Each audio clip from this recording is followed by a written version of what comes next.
Bonjour à toutes et à tous, bienvenue sur le plateau de la matinale de TV Vendée. Heureux de vous retrouver en ce début de journée. Nous sommes ensemble tous les jours de 7h à 9h, jeudi 28 septembre 2023.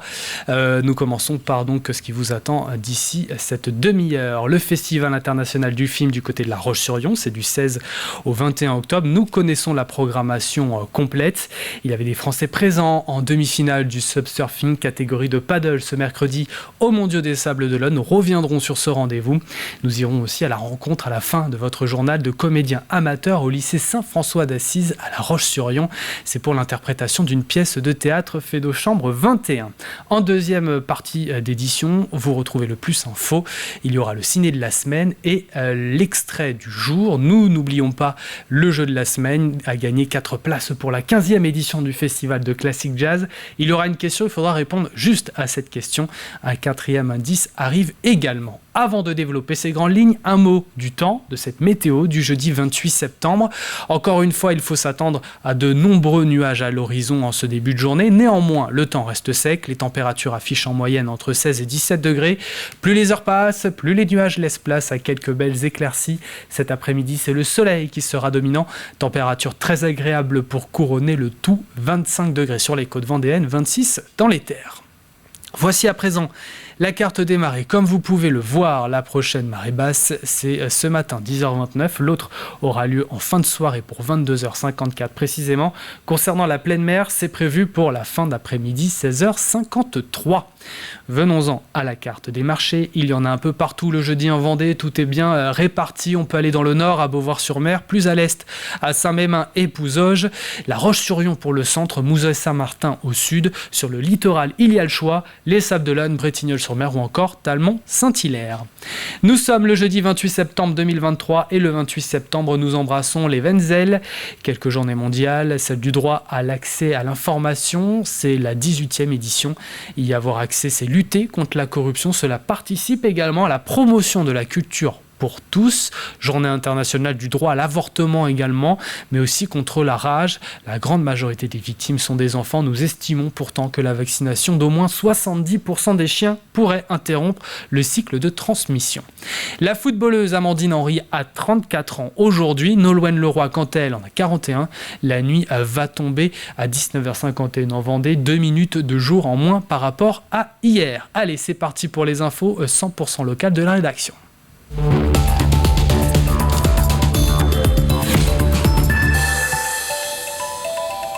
La 14e édition du Festival international du film du côté de La Roche-sur-Yon, c'est pour bientôt. En l'occurrence, du 16 jusqu'au 21 octobre. Et à quelques semaines, les organisateurs ont levé le voile sur la programmation complète qui sera projetée. Les films sont répartis par thème, 17 en tout. Nous retrouvons notamment les séances spéciales, variétés, hommages, actions, en famille ou encore musical. Une 14e édition qui veut tenir toutes ses promesses avec des premières françaises ou des rencontres avec des acteurs. Un festival qui met à l'honneur le cinéma contemporain généraliste. L'idée est d'accueillir le plus possible de formes au festival et de ne pas faire de distinction, d'être vraiment le plus large possible, à la fois pour permettre au plus grand nombre de venir découvrir les films, mais aussi pour présenter un peu une palette, une image de ce qui se passe aujourd'hui dans le cinéma contemporain. Donc en effet, on aura autant du film d'animation que du film de genre, que du film historique, avec cette idée quand même que voilà, avant tout un film est un film, mais voilà, qu'on peut trouver différentes formes de cinéma aujourd'hui. Et si vous voulez avoir la liste de tous les films, vous aurez toutes les informations sur fif-85.com. Il y avait des Français présents en demi-finale du subsurfing catégorie de paddle ce mercredi au Mondiaux des Sables d'Olonne. Spectacle garanti devant la plage de Tanchette, avec des vagues certes plutôt courtes. La belle performance côté bleu vient du Finistérien Benoît Carpentier. Il obtient la médaille de bronze, devancé in extremis par l'Australien Wes Fry. Nous notons également la 4e place de Justine Dupont, enceinte de 5 mois tout de même. Retour sur cette journée en images avec Alexandre Lenaour.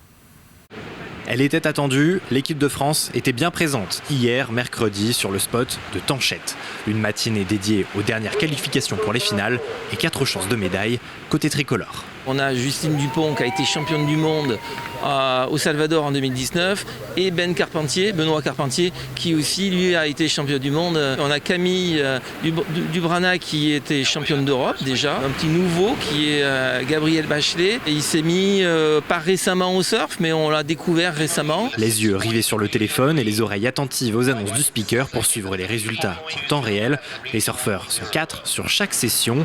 Ordre de priorité à respecter pour chacun. Sous le regard de 5 juges, chaque vague prise est notée sur 10 et les 2 meilleurs scores sont pris en compte. Les sauveteurs doivent réaliser les manœuvres les plus radicales possibles dans la partie la plus critique de la vague. La partie la plus critique de la vague, c'est la partie la plus creuse. Au sortir des séries et des repêchages, seuls Benoît Carpentier et Justine Dupont se qualifient pour les finales. Niveau conditions, le vent tourne, plein face, les vagues sont courtes, pas vraiment l'idéal. Le breton maillot rouge ouvre le bal. Avec un score de 9,70, le champion du monde 2019 ne peut faire mieux qu'une 3e place. C'est le jeune portoricain Max Torres qui décroche l'or. Je me voyais 2e au moins, donc bronze ça fait chier, on va dire, un petit peu. Mais sur la fin j'ai eu un bel enchaînement où j'ai eu plein de vagues. Malheureusement les scores n'ont pas trop suivi, et du moins j'étais dans ma série, j'ai fait mon boulot, je suis content de moi, de mon surf et voilà. Les espoirs français désormais tournés vers Justine Dupont, enceinte de 5 mois.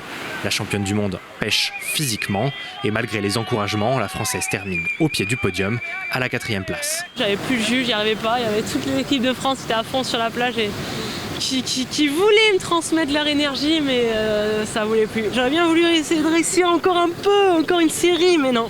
Enfin, après, c'est facile à dire physique, c'est tout. C'est la compète. Elles ont été meilleures et j'ai été moins bonne, et voilà, c'est tout. Une déception qui contraste avec la joie des Argentins. Luchi Cosoletto remporte ses championnats du monde pour les femmes. Journée plus qu'en demi-teinte, donc pour les Bleus, mais rien n'est encore joué pour décrocher le titre en équipe. Les compétitions se poursuivent jusqu'à dimanche. Place désormais à la race, à suivre sur la grande plage des Sables d'Olonne.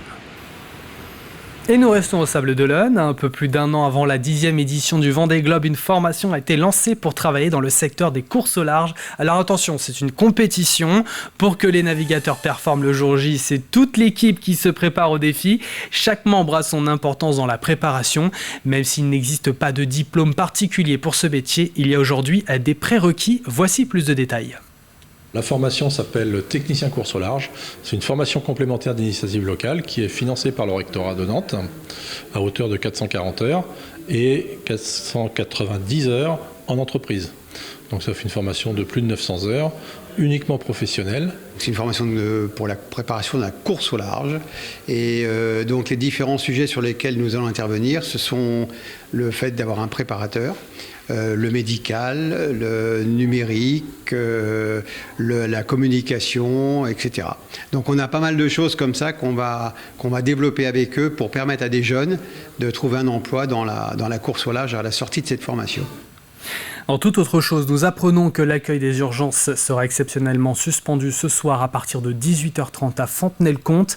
Accueil suspendu jusqu'à demain matin à 8h30.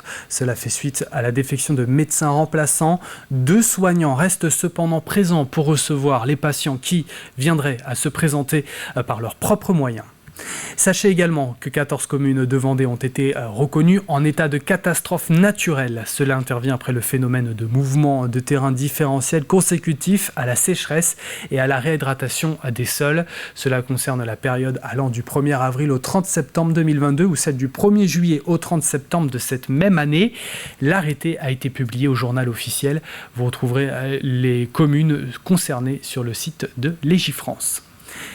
Connaître le mode d'élevage sur un œuf n'est peut-être pas aisé pour tout le monde. Numéroté de 0 à 3, ces catégories définissent l'espace de vie des poules et de savoir si elles ont accès ou non au plein air. Un détail qui intéresse de plus en plus les consommateurs. Exemple dans l'élevage de la ferme du Guéry qui appartient au groupe Gélin. Un reportage de Colline Davy.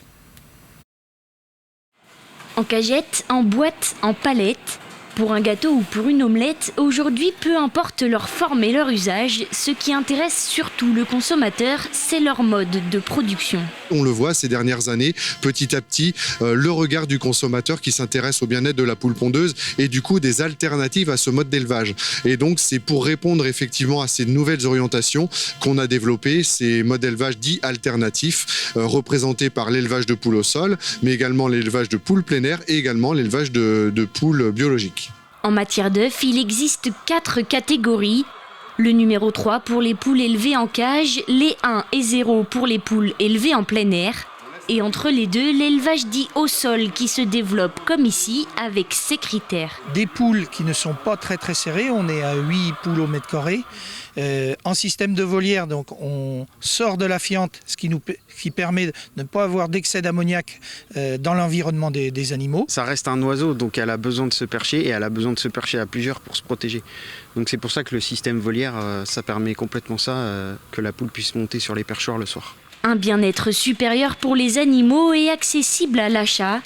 L'œuf reste une protéine peu chère, mais en période d'inflation, les consommateurs ont tendance à se rabattre sur la gamme en dessous de leurs habitudes. Tout l'enjeu est donc de s'adapter. L'orientation de ces nouveaux modes d'élevage vers des systèmes alternatifs a été, on va dire, pondérée un petit peu ces derniers mois par l'inflation qu'on peut voir dans tous les produits alimentaires et pas que. On essaye de planifier petit à petit en essayant de comprendre un petit peu quelle va être la demande de demain vis-à-vis de cette transition des modes d'élevage versus l'inflation des produits alimentaires. Et comment on va pouvoir malgré tout continuer et accompagner ce changement. Du changement avec un objectif annoncé, les élevages conventionnels du groupe Gélin seront substitués par des élevages alternatifs d'ici 2025. La ville de Saint-Gilles-Croix-de-Vie s'associe à la Joséphine pour cette édition 2023. Elle propose ce dimanche un parcours balisé au profit de la Ligue contre le cancer. Le rendez-vous féminin est donné pour 10h au pied de la tour Joséphine pour un départ un petit quart d'heure plus tard. Une course et une marche au parcours volontairement court de 5 km permettant au plus grand nombre de participer et de se mobiliser. Le parcours aura lieu le 1er octobre et il va partir de ce site, donc de la tour Joséphine. C'est une symbolique par rapport à la manifestation. Et ensuite, nous allons longer la vie, le port, passer par le pont de la Concorde et ensuite partir vers la plage dune de la Garenne. Pendant le mois d'octobre, la municipalité sera aux couleurs rose, d'octobre rose. Donc bien sûr la mairie. Et ensuite un axe qui va de la mairie jusqu'au pont de la Concorde et la passerelle Beneteau sera illuminée, entre autres la nuit, donc avec un éclairage rose. Et puis ensuite sur l'ensemble du parcours, des oriflammes, des drapeaux, aux couleurs d'octobre rose. Et puis du théâtre avec cette répétition de la Fédo Chambre 21, une pièce coécrite par le professeur de théâtre du lycée Saint-François d'Assise de La Roche-sur-Yon. C'est tiré d'une histoire vraie. Elle est déjà jouée par des comédiens professionnels. Pièce qui sera interprétée donc bientôt par les comédiens amateurs de l'établissement. Grégoire de Châtillon a pu assister à quelques répétitions. Regardez. Qui devait arrêter de parler tout seul. Mais vous voyez bien qu'il ne parle pas, là. Délire, mégalomanie, paranoïa, Georges Feydeau a souffert à la fin de sa vie de troubles psychiques. C'est ce que raconte cette pièce, Feydeau, Chambre 21. Alors, on va le refaire. Feydeau, Chambre 21, c'est l'histoire de Georges Feydeau, c'est la fin de vie de Georges Feydeau qui a fini fou dans un asile, et on le sait assez peu. Georges Feydeau était un vaudevilliste, et là, il a fini vraiment alité, complètement désorienté, il perdait la raison, il perdait la parole. C'est une pièce très drôle, parce qu'un vaudeville, c'est très drôle, donc c'est à la fois très drôle et à la fois profond, puisqu'on parle de la fin de vie, de la maladie.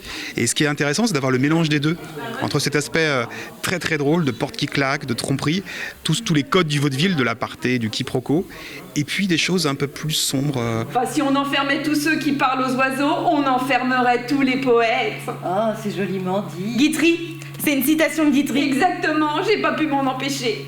On essaye le coup de tête. À partir d'une histoire vraie, Thierry Barbeau, qui a également coécrit cette pièce, a embarqué avec lui la troupe du théâtre du lycée Saint-François d'Assise, une troupe d'anciens élèves et de parents d'élèves. On peut refaire juste le début de scène si tu veux. Moi quand j'ai lu la pièce, je me souviens que j'avais appelé Thierry pour lui dire mais en fait c'est hyper triste ta pièce, mais c'est dans la mise en scène qu'on arrive à en faire quelque chose de drôle. Et j'aime bien le côté que l'univers de Feydeau, la folie de Feydeau envahit tout ce qu'il y a autour de lui en fait, et que c'est pas que dans sa chambre, c'est vraiment dans tout l'hôpital en fait que c'est impacté cette maladie de folie quoi. Bon là c'est malin, maintenant il ne parle plus du tout.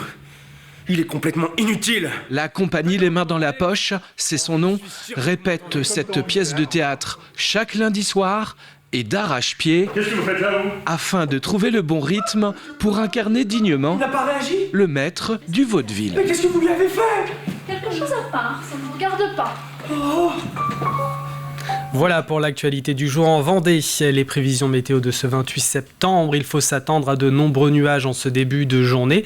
Néanmoins, le temps reste sec. Les températures affichent dès cette matinée 16 degrés à Beauvoir-sur-Mer, aux Herbiers. Même chose pour Montaigu et dans les rues de La Roche-sur-Yon. 17 pour Fontenay-le-Comte et Saint-Michel-en-Herbe. 18 du côté de Angles et l'Aiguillon, la Presqu'île. Plus les heures passent, plus les nuages laissent place à quelques belles éclaircies. Cet après-midi, c'est le soleil qui sera dominant. Température très agréable pour couronner le tout, 25 degrés sur les côtes, 26 dans les terres. Nous entrons dans la deuxième partie de cette édition, le Plus Info. Nous évoquerons le congrès ADN Tourisme co-organisé par Vendée Expansion. Le thème cette année, partenariat, coopération et hybridation, les nouveaux modèles pour agir demain. La chronique ciné également. Nous allons aller à Aisne dans quelques instants au Cinétoile. Le Mageco, coup de projecteur vers l'entreprise Méo basée à Cugan. L'intégralité sera retrouvée tout à l'heure juste après la matinale. Et puis il y aura le jeu de la semaine. Vos entrées sont à gagner pour la 15e édition du Festival de classique Jazz World avec les grands noms de la musique en Sud-Vendée. Le Plus Info tout de suite.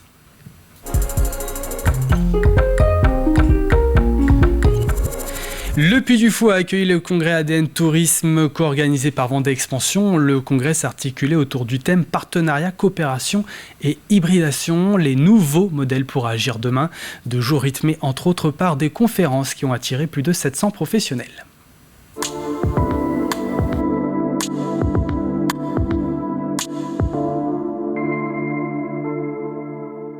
C'est une grande chance pour nous d'accueillir en Vendée le 2e congrès d'ADN Tourisme. ADN Tourisme, c'est quand même la structure qui fédère l'ensemble des institutionnels du tourisme, les offices de tourisme, les comités départementaux, comités régionaux. Et donc, on s'est un peu battu pour remporter cette petite victoire parce que ça donne un coup de projecteur sur, bien sûr, le tourisme en Vendée, qui, on le sait, est une composante importante de notre économie. Et puis, en particulier, ici au Puy du Fou, parce que pour beaucoup, en dehors du département, le tourisme en Vendée, c'est surtout le littoral, ces îles, ces plages.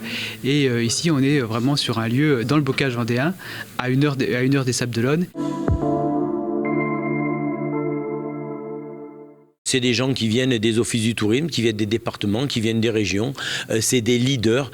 Si je prends ma région, la région sud, chez nous, le tourisme, c'est 13% du PIB, c'est 20 milliards de chiffre d'affaires.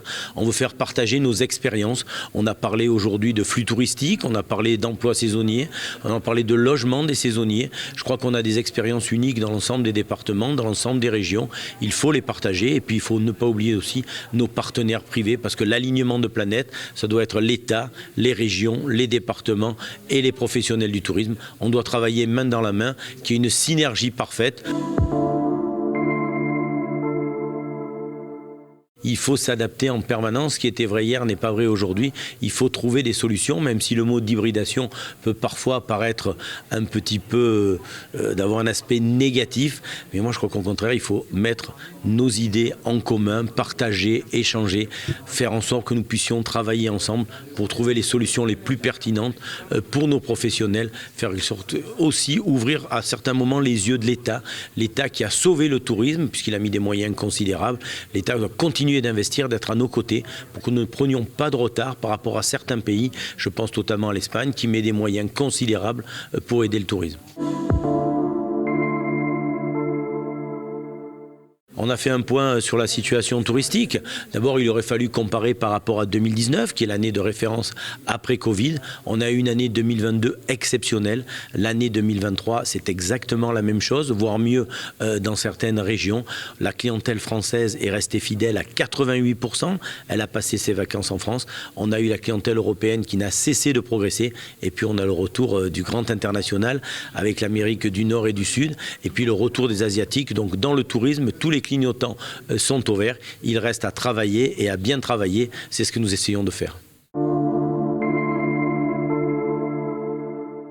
Un salon a même été créé pour l'occasion avec plus de 50 exposants proposant des services et outils innovants. Le rendez-vous ciné, c'est pour vous maintenant.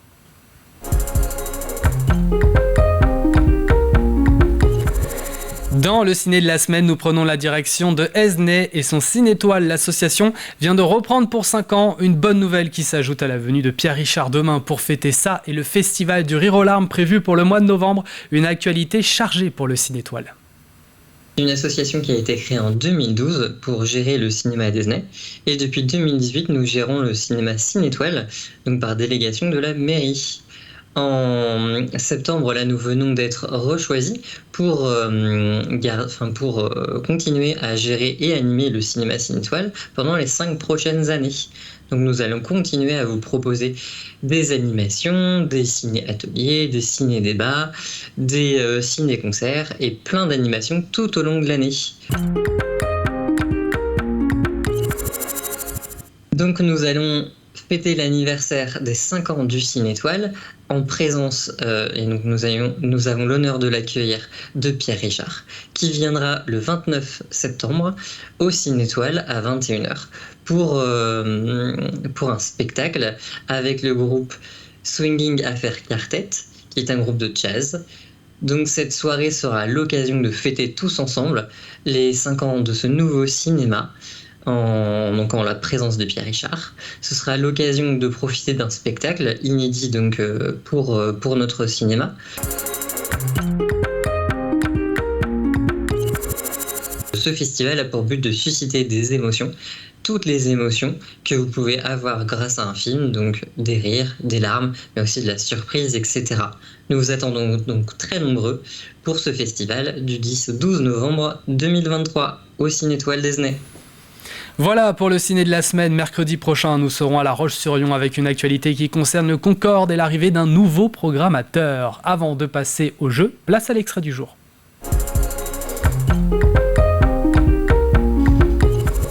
Nous nous intéressons à l'entreprise Méo située à Cugand dans le Mageco. C'est le premier fabricant français de fenêtres et portes d'entrée en bois aluminium sur mesure, et ce à destination des professionnels et installateurs indépendants. Regardez.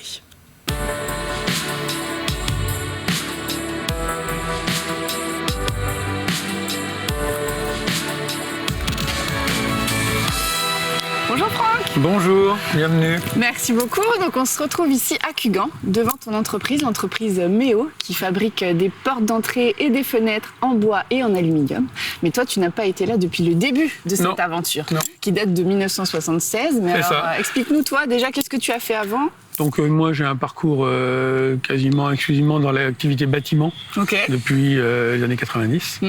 Et je suis arrivé ici en 2014 pour prendre la direction générale de l'entreprise. Et alors explique-nous un petit peu comment ça se passe ici chez Méo, combien vous êtes ? Donc on est à peu près 440 personnes chez Méo, dans une dizaine d'alternants. C'est un site qui est un site industriel, on fabrique, on produit des menuiseries bois aluminium, donc des portes et des fenêtres, on les livre chez nos clients, et puis on a aussi le siège. Alors on a tous les services supports, on est une PME totalement autonome, bien qu'on soit à 100% filiale du groupe Liebo. Alors toi, quand tu es arrivé ici, quel était l'enjeu au moment de ta reprise ? Quand moi je suis arrivé, le site industriel nouveau venait d'être implanté à Cugand, le siège était à Clisson, et donc l'objectif c'était de dynamiser l'entreprise, finir l'installation de l'usine et puis de mener un nouveau projet, parce que depuis 10 ans, on a fait en sorte que le site de production donne sa pleine capacité, et on a aussi renouvelé l'ensemble des produits. Oui, c'est ça. Alors la particularité de Méo, c'est que vous avez donc ce concept d'alliance bois-aluminium, qui est un processus breveté. C'est ça vraiment votre cœur de métier. En fin de compte, l'entreprise au départ, en 76, fabriquait de la fenêtre bois. Oui, au départ, et puis le dirigeant de l'époque, bois, est allé faire un voyage d'études aux États-Unis et a ramené ce concept de fenêtre bois-aluminium. Donc bois à l'intérieur, qui permet d'avoir la chaleur du bois, décoration, et puis à l'extérieur de l'aluminium, qui fait qu'on n'a pas besoin de traiter l'extérieur de la fenêtre. Donc c'est un concept plutôt intéressant. Donc ça laisse une menuiserie très qualitative, très performante, parce qu'elle a la performance et du bois et de l'aluminium, et performance thermiquement et acoustiquement. Et on fait tous les jours pour développer la part de marché de ce matériau, qui est un produit qui a beaucoup d'atouts et qui n'est pas assez connu sur le marché français. Et ce sont 70 000 menuiseries par an qui sont fabriquées chez Méo, qui, je le rappelle, est situé à Cugand. Nous arrivons à la fin de cette édition, mais avant de nous quitter, nous passons au jeu de la semaine avec le 4e indice.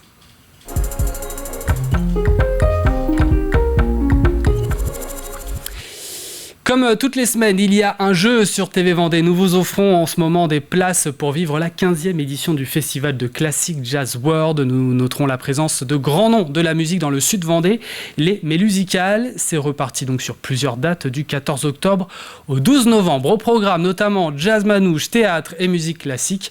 Rendez-vous musical à ne pas manquer, culturel également, qui se déploie dans les recoins du sud du département. Alors voici la question. Quel label vient d'obtenir le Pays des Herbiers? Voici l'indice pour ce jeudi qui vous donnera peut-être une idée de la réponse. L'avant-dernier indice même, ce label a été créé en 2012. Pour jouer, c'est sur notre site internet tvvendée.fr. D'ailleurs, c'est là où vous retrouverez tous les indices du jeu de la semaine. Bonne chance à toutes et à tous.